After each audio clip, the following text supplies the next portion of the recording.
Imagine you're browsing around on Amazon.com and you find an iPad Pro 12.9 inches for 500 bucks. Now imagine you're smart.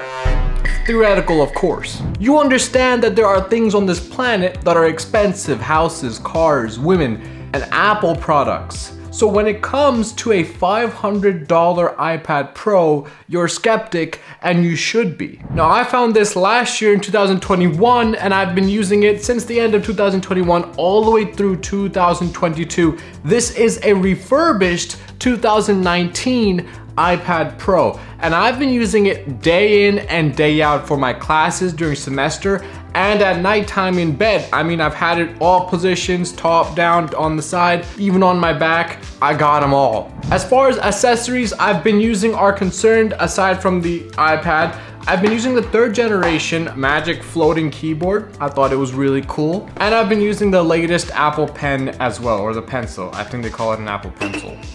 And while this tablet 2019 is compatible with all of these latest peripheries, there are still quite a few pain points that I'm going to be going over. So in today's 1 year later review of a refurbished iPad Pro, we're going to be looking into the body, how the body came to me and how much more damage it's taken. But we're going to focus on a much more experiential story time sort of approach. So I'm not going to be talking about specs too much.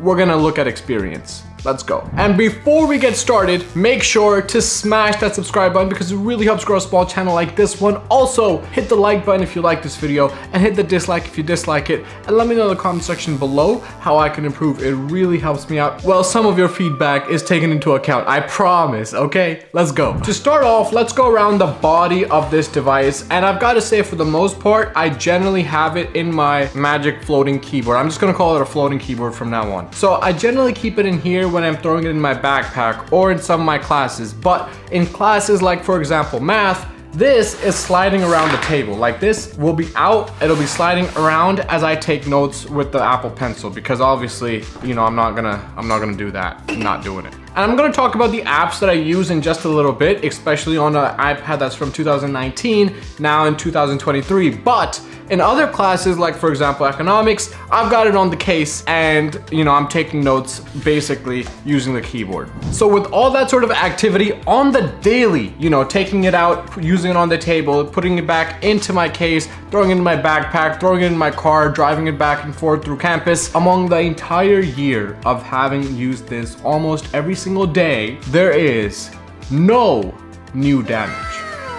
Let me show you. I'm gonna start off not with the iPad, but with this portfolio case thing, okay? Because I really hate the material. You might already know this. This material is like this soft sort of polyurethane. I don't really know what that means, but basically it'll pick up every single stain. And I'm pretty sure my top-down camera is capturing some of those stains. You can see that in the light. This thing gets dirty quick, especially when you're using it in public areas like a university. Yeah, this is gonna be a germ magnet, and I'm not about that. So every time I get home, I wipe it down. As far as damage though, actual damage, none on the portfolio case. Again, this is me throwing it in my backpack with a bunch of other spiral notebooks. This is me taking it out, rolling it around tables in different classes. No damage here. On the iPad, there's a few damages that occurred when I actually purchased this device. So I'm gonna leave the link to the refurbished iPad Pro that I used in the description below. It is more expensive now for some reason, but it's also not gonna be the same. So I don't know if the seller is the same. I don't know if it's the same warehouse or even if it's the same product, because again, these are all like used items that someone traded into a pawn shop or something. The dude wiped it down and called it refurbished. So what you get is going to differ every time you buy it, except for mine, the damages were on the corner. So you're gonna be able to see that. You see that nick right on the edge right there? That was originally there. So there is a nick on that corner. It's quite a substantial nick as well. It's like, you know, taking a little bit of metal really off of the device. Other than that nick, there's just a few like little scratches around the charging port, because that's something that's, you know, plugged into a lot, USB-C of course, so that's a good thing. No real damage or scratches on the back of the iPad. I mean, it's not new, you can tell it's not new. There's a little bit of scratching here and there, but generally the aluminum looks pretty good. The screen, as far as the display is concerned, I've got to say there was this crack on the top right corner. So I don't know if you guys are gonna be able to see that. Yeah, it's really hard to show. Little nicks in the glass all the way on the edges. So they're not getting into the display. They're not actually protruding in any way at what you're looking at. They're literally less than a millimeter and they're on the edges. So that's the physical damage on the device. As far as pixels are concerned, there was no missing pixel when I first purchased the device, and there's no missing pixels to this day. So as far as how has it held up physically, I have zero complaints. It's been phenomenal. We've talked about the floating case, we've talked about the display and the physical build. There is though a problem, and I don't know if it's due to the 2019 version, and maybe the new versions don't have this, but it has to do with the Apple Pencil. This is the big frustration. So this is the big frustration I have with this tablet. Imagine I'm sitting in numbers class and my professor is going at the speed of light writing equations with letters. Okay, something's going on. All I know is I gotta copy everything that's happening on the board onto my tablet. And that's the problem. Because when I try to go fast, when I, try to write notes down, and I'm using Notability, I'll talk about the apps in a bit, but as I'm writing things down, sometimes it just stops picking up the pen. It just stops writing, it just doesn't pick up where the pencil is, and there's no more writing on the tablet. And that's really annoying. I mean, imagine, you're in your flow, you're trying to concentrate on what's going on, you're writing things down, and when you look down at what you've written, there's nothing there. Imagine that. And usually what I would do is most people, that happened, you start writing harder. Like you see that, right? When I first started, it wasn't picking up anything, but you kind of get really frustrated and you really put down the pencil. That's what I would do, and never fixed it, okay? The only quick fix, okay, there was a long fix too, but the quick fix was to take the pen, put it on the side, connect it so that it picks it up, the Apple Pencil is there, and then take it off again. But then again, the professor's like already out the door, the class is over, and you gotta get everything down. He's like erased half the board. You get what I mean. You're kind of behind now, and you've lost your concentration, you've lost your train of thought. You can't sue Apple for doing that, so you lose, okay? You lose.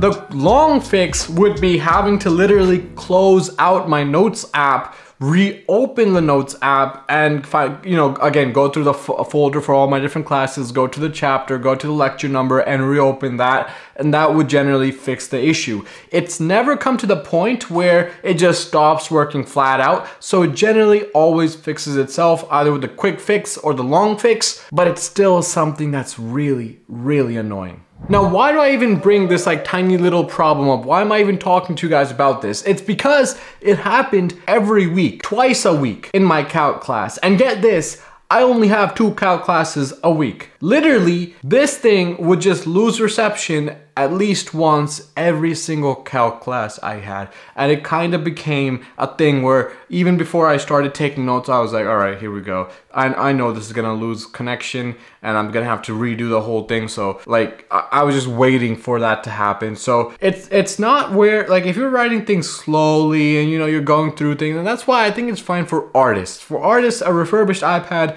with a 2019, iPad with the Apple Pencil, you'll have no problem. You'll have no problem because you're not generally going insane. But in classes where your professor is moving at the speed of light, you got to be keeping up. And I think that's where the problem arises, is when you're trying to keep up, you're writing a lot of things very fast, that's where this will lose that reception. Okay. Whew. Let's talk about apps.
Okay, so we talked about all the issues I've had registering the S Pen with the iPad Pro. We also talked about some of the apps I use on my daily basis. And we also talked about the body of the device, the screen, the floating case, and the S Pen, how I've been using it on the daily, and how it's held up. The battery. We gotta talk about the battery. It's at 61% right now. I've got nothing to say about the battery, to be honest. It's been absolutely great. Now, on some days, there would be times where I'm not taking the iPad Pro to class because I might not have math class that day, or I might just have my MacBook M2, MacBook Pro in my backpack. I'm just like, let's just take that to class today.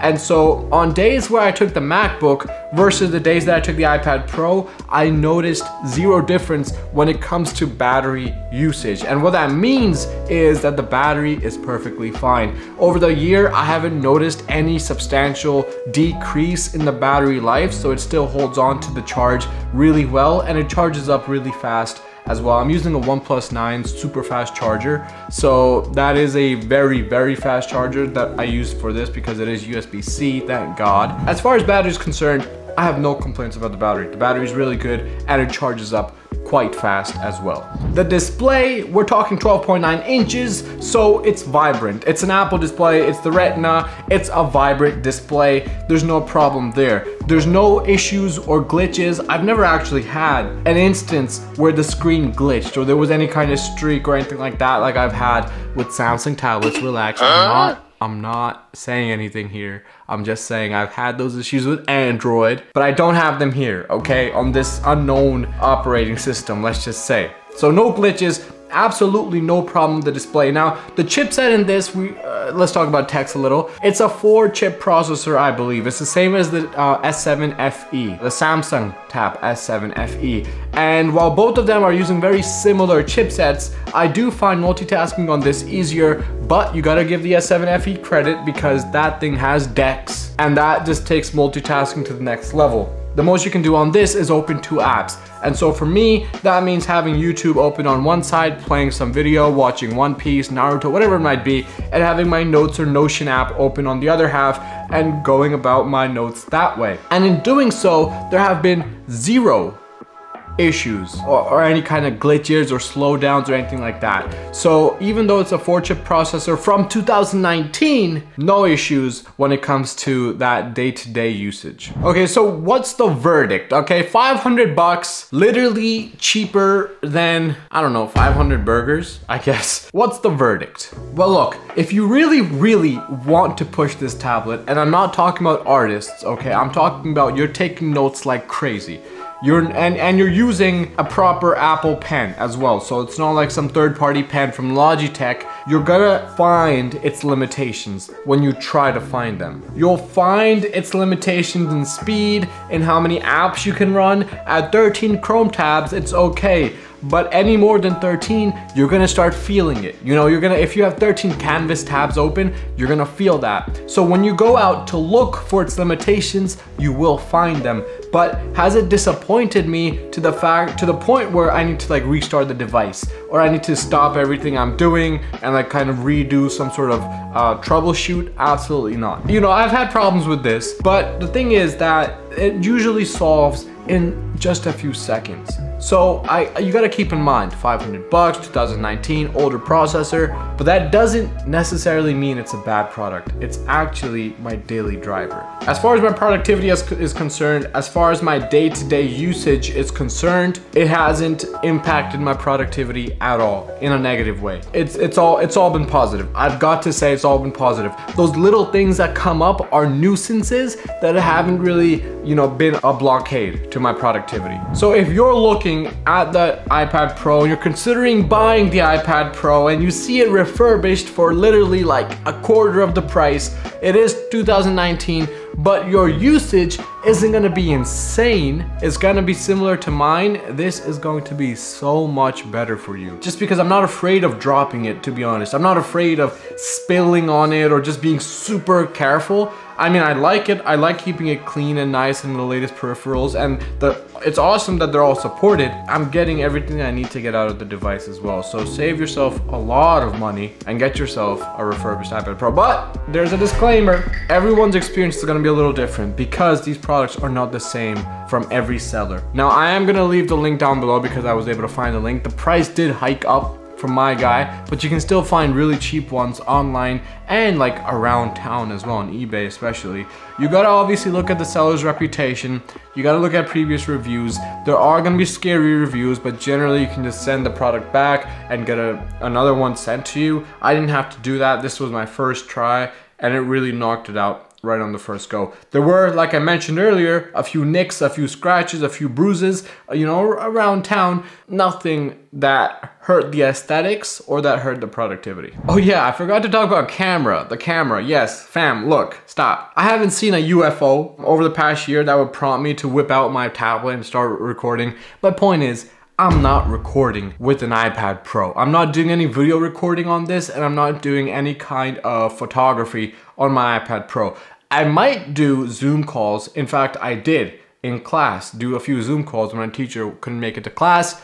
The verdict, no problem. No one gives a damn how good you look on Zoom, okay? So if you're, again, a college student and you're just trying to get through class, the microphone picks up your voice, the camera shows that you're awake, that's all you need to do. That's all you need. I really don't want the camera to be, you know, 4K when I'm doing Zoom calls, to be honest. Ladies and gentlemen, that's everything I had down. So make sure to smash that subscribe button because it really helps grow a small channel like this one. Thank you so much for being here, and hit the like button if you like this video. Hit the dislike if you dislike it. Let me know in the comment section below how I can improve. It really helps me out. The feedback is fantastic, and I'm gonna see you guys in the next one. Take it easy. 危ないですから、黄色い線路内側までお下がりください。